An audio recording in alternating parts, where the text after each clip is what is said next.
Hey, it's your buddy Tim Schill back with another Raid Shadow Legends video, and this will be the second video I've made since coming back from my hiatus, and I want to wish everyone a happy new year and all that good stuff. So the purpose of this video really is to talk about some perspectives and then to pull some Soulstone stuff, and yeah, so we're going to go ahead and get into it.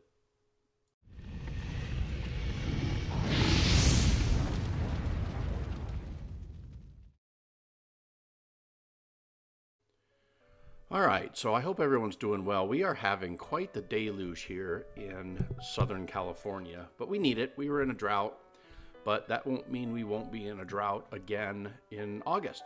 So even with feet and feet of rain that we're getting, so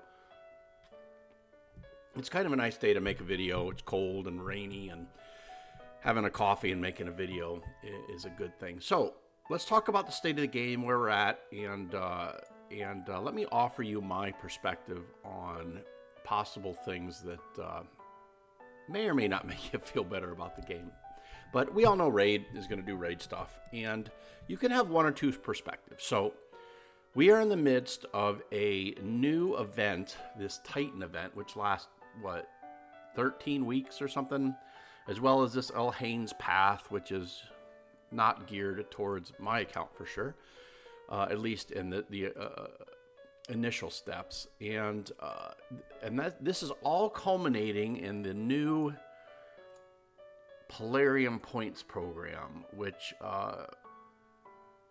gets you this champion, and then gets you some artifacts, and then some champion souls, and so forth and so on. So if you looked at all this and said, "Oh my gosh, this is something I have to get through. I have to have that champion," Polarium is putting up all these roadblocks for me to get the champion, you're going to be frustrated and upset. But if you look at it, which I think is probably the right way to look at it, and just say, look, I'm going to do whatever I'm going to do, and they're going to give me some extra free stuff. So it's your choice. You can see it as a frustration that it's a super long-term event and possibly never even achievable, or you can see it as, hey, this is just more opportunity to get some more free stuff. Even though if it's not great stuff, it's still, you get some energy and gems and etc., etc. So that is what I would offer as my perspective, really, for anything. What I've learned, especially during my hiatus, is Raid is all about deciding what you want to go for. Like, I don't want to go for any of these events. I couldn't care less about that HP burn champion. I mean, Mordecai does the exact same job. It's a cool looking champion, and if, down the road I happen to get it, that's fine, but I'm just going to go ahead and meander my way through this game and continue to do the things I like to do, which, by the way, is I'm a little bit in jail on the things I like to do, because Tag Team Arena, which is kind of my favorite spot in the game, really limits how quickly you can progress. So I started down here, and then I got to wait weeks, right? 1 week here, 1 week here, 1 week here, 1 week here, and I'm there. So I've been back 1, 2, 3, 4, 5 weeks, I guess. This is a pretty good counter on what I'm doing. So I'm going to eventually get back, I think, here or here, and start to get some decent amount of bars and open up the things that I want to get. So hopefully be making some 3x3 arena videos soon. And I'm also really enjoying, and I know it sounds weird, but I like Doom Tower.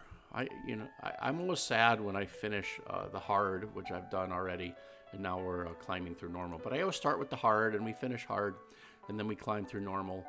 And yeah, so those are the things I like to do. So anyway, do the things you like to do, meander through the game, and just accept the free stuff that Polarium is going to give you, regardless of what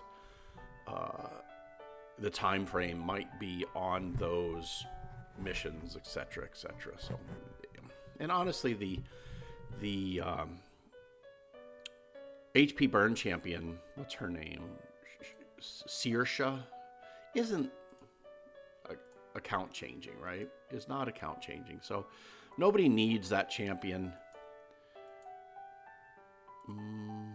Saoirse the Charred. Nobody needs that champion if you can get a Mordecai or Tyrant or somebody else. So anyhow, let's go ahead and get into it. I got a bunch of resources. I farm Iron Twins every day because it's not that terrible of a dungeon. Let's see, make sure I did it today. Yeah, so 0-6. I do it in about 3 minutes, so I just set it up multi-battles, and it's about 100%. The only time I have a tough time is on a bad faction matchup with my Geomancer, but usually even then it's still 80 or 90%. So I've got 8 here, and then 16 more I can pull, and then I can do 4 Immortals and 2 Eternals. So hopefully we get something decent. So let's go ahead and go into the market, and we can get 16 of these. So let's go ahead and do that. And then I can pull 10s, which we'll do because these tend to give you not wonderful. Zargala. I mean, just a bunch of rares that I don't use.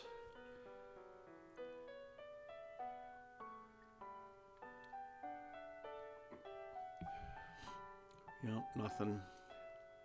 I do like how they allow you to build. Okay, come on, be good. Kreela. I mean, I like Kreela. I use her in a couple of areas, so it's not a terrible champion. Aina, 3-star. That's not too bad. But I'm going to be probably selling all these, so I don't see any reason to keep, especially lower star souls, for champions that I don't use often. I figure I can use those resources elsewhere, which I do. So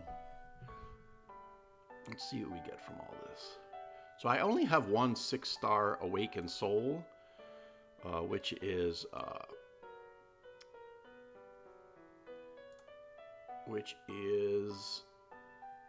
so I'll probably awaken her. My only 6-star soul is there she is, Elhain. So I have a 6-star Elhain, which, you know, I mean, this the awakening for the rares isn't wonderful. Where's she at? I may have put her. Oh no, she's not an epic dummy. Here she is. So 6-star Elhain. What is the blessing I put on her? Phantom Touch, which is really the only one for an attack champion. Get you some extra, and she has helped me clear those stages in the Doom Tower Secret Room. So let's go ahead. I'll probably awaken her. Why not? 1-star. I mean, it's not wonderful, but it's better than nothing. No, I don't want Ogre Jailer. And her. Yeah, I'll awaken her as well. We got a 2-star for her. Then we'll go and probably sell the rest. Let's see. Soul Collection. We'll sell all these. These aren't super helpful.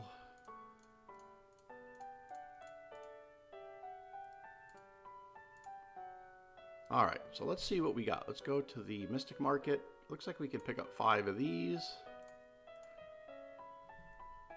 and see if we can get something decent. And I keep completely backing out of. Okay, give me something good. Give me something good. Greybeard, really good. Is on my wish list, so that's good.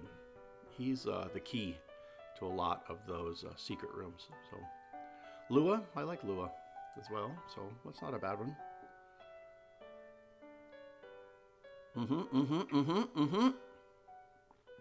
Raf Matab. I mean, does anybody use him anywhere? I remember when he came out, I thought he was going to be account changing with all that increased resistance stuff, but yeah, not so much. Not so much. Kitus? Yeah, I like Kitus as well, so I'll probably awaken those guys. I still can't get another one, but let's see. Let's awaken. Oh, I already have a 2-star on Ras, so let's go ahead and complete his awakening to 3 stars. And I think they give you all the garbage champions. I think your chances of pulling these guys is... this is a pretty good one, I think. The chances of pulling the garbage legendaries are way higher than pulling a top tier, right? So I'd love to get something on my Nutcracker. What's his name? Georgid or Leoris. That'd be nice. Or even some of my defensive champions, Duchess or anybody like that. So let's go ahead and awaken these guys. And then in my next video, I'll probably show you what blessings I gave them. But, all right, so we can buy, what, 2 of these, right? So we're going to buy 2 of these big boys. And see if we can't get something real good. Let's see if we can't get something real good. Come on. Legendary. Ooh, Romantu.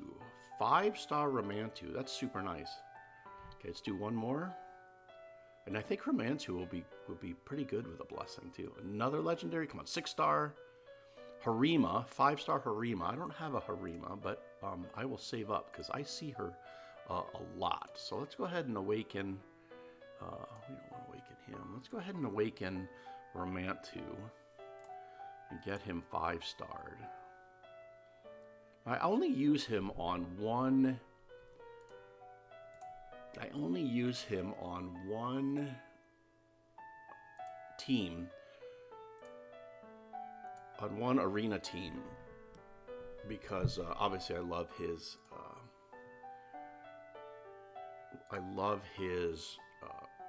Passive, where you can't do your resistances, and that's no good on him. Bone armor, nah. And I'll run him against like Duchess teams or Tormund teams, just to keep those stupid. Well, I mean, maybe Brimstone. 70% chance to place in Smite, get some more accuracy and HP. Yeah, I think that's pretty good. We'll put that on him. Give him some extra damage, and maybe I'll find some other uses for him. But let's go ahead back into here and get rid of this guy. We're gonna keep our Harima, because we'll maybe eventually get that champion. So I hope you're doing well. Let me know what you think about all of the different things going on in Raid and what your perspective is on that. I'd love to hear it, because I just honestly can't get worked up about the nonsense that Raid throws out there, and I feel like it's just a waste of energy, both figuratively and emotionally and literally in the game. So yeah, hope you're doing well, and we'll see you next time. God bless.